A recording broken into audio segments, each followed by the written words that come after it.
c'est parce que votre député maire est ici depuis quelques 8 années, si je ne me trompe, que l'on a pu se voir se faire les réalisations remarquables auxquelles nous avons assisté ce matin, qui ont bénéficié, je le sais bien, de l'aide de l'État, mais qui n'ont pu en bénéficier que parce qu'elles avaient été conçues, animées, dirigées sur place. Et j'ajoute d'ailleurs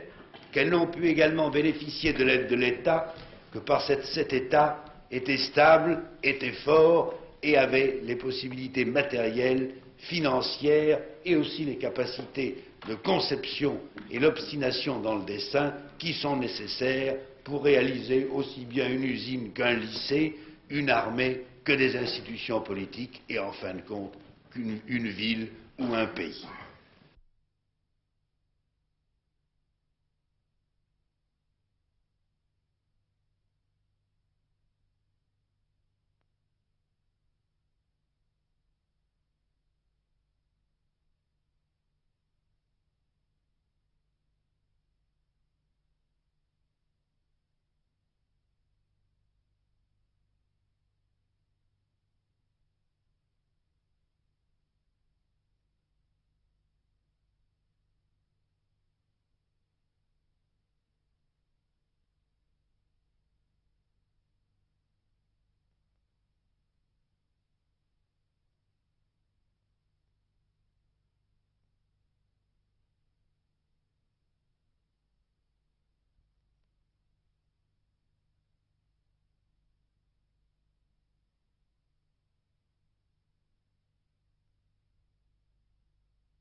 C'est par cette coopération, enfin, avec tous ces représentants de la nation et le gouvernement qui est chargé de la conduire, de la diriger et de la guider sur la voie de l'avenir, c'est par cette coopération que nous arriverons à faire de notre pays un pays plus grand, plus prospère, plus heureux et toujours indépendant. Il faut bien le dire,